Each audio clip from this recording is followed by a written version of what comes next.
जय माता दी। नवरात्रि का 5वां दिन स्कंद माता की उपासना का दिन होता है। मोक्ष के द्वार खोलने वाली माता परम सुखदायी हैं। माँ अपने भक्तों की समस्त इच्छाओं की पूर्ति करती हैं। भगवान स्कंद कुमार कार्तिकेय के नाम से भी जाने जाते हैं। ये प्रसिद्ध देवासुर संग्राम में देवताओं के सेनापति बने थे।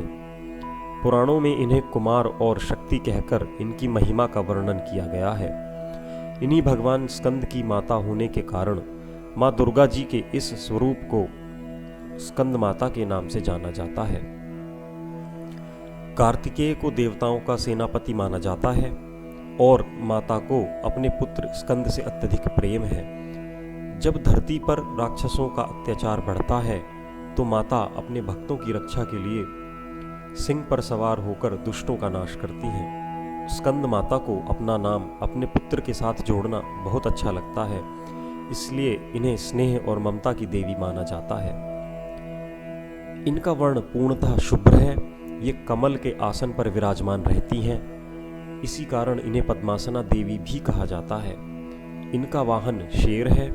स्कंद माता का स्वरूप मन को मोह लेने वाला होता है।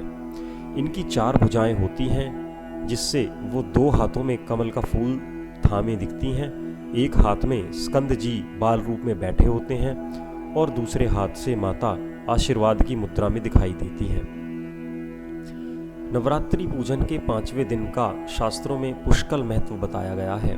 इस चक्र में अवस्थित मन वाले साधक की समस्त बाह्य क्रियाओं एवं चित्तवृत्तियों का लोप हो जाता है। वह विशुद्ध चैतन्य स्वरूप की ओर अग्रसर हो रहा होता है। साधक का मन समस्त लौकिक, सांसारिक, मायिक बंधनों से विमुक्त होकर पद्मासना माँ स्कंद माता के स्वरूप में पूर्णतः तल्लीन होता है। इस समय साधक को पूर्ण सावधानी के साथ उपासना की ओर अग्रसर होना चाहिए। उसे अपनी समस्त ध्यान वृत्तियों को एकाग्र रखते हुए साधना के पथ पर आगे बढ़ना चाहिए। जिन लोगों को संतान प्राप्ति में बाधा आ रही हो, उन्हें माँ के इस स्वरूप की पूजा करनी चाहिए। आदि शक्ति का यह स्वरूप संतान प्राप्ति की कामना पूर्ण करने वाला माना गया है। स्कंद माता की पूजा में कुमार कार्तिकेय का होना अति आवश्यक होता है। माँ स्कंद माता की उपासना से भक्त की समस्त इच्छाएं पूरी हो जाती हैं। इस मृत्यु लोक में ही उसे परम शांति और सुख का अनुभव होने लगता है। उसके लिए मोक्ष का द्वार स्वतः सुलभ हो जाता है। स्कंद माता की उपासना से बाल रूप स्कंद भगवान की उपासना भी स्वतः हो जाती है। यह विशेषता केवल इन्हीं को प्राप्त है। अतः साधक को स्कंद माता की उपासना की ओर विशेष ध्यान देना चाहिए। सूर्य मंडल की अधिष्ठात्री देवी होने के कारण इनका उपासक अलौकिक तेज एवं कांति से संपन्न हो जाता है। एक अलौकिक प्रभामंडल अदृश्य भाव से सदैव उसके चतुर्दिक परिव्याप्त रहता है। यह प्रभामंडल प्रतिक्षण उसके योग क्षेम का निर्वहन करता रहता है। हमें एकाग्र भाव से मन को पवित्र रखकर माँ की शरण में आने का प्रयत्न करना चाहिए। इस घोर भवसागर के दुखों से मुक्ति पाकर मोक्ष का मार्ग सुलभ बनाने का इससे उत्तम दूसरा उपाय नहीं है। कैसे करें उपासना? प्रत्येक सर्वसाधारण के लिए आराधना योग्य यह श्लोक सरल और स्पष्ट है।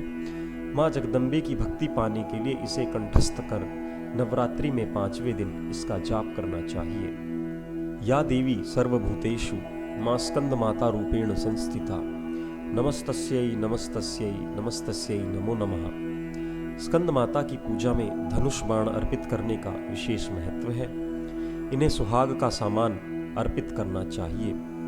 नवरात्रि के 5वें दिन लाल वस्त्र में सुहाग की सभी सामग्री, लाल फूल और चावल के साथ माँ को अर्पित करने से महिलाओं को सौभाग्य और संतान की प्राप्ति होती है। इनकी पूजा भी देवी दुर्गा के अन्य स्वरूपों की तरह ही होती है। कवच कीलक का पाठ करके दुर्गा सप्तशती का पाठ करना चाहिए तथा बाद में दुर्गा चालीसा पढ़कर माता की आरती गानी चाहिए। जय माता।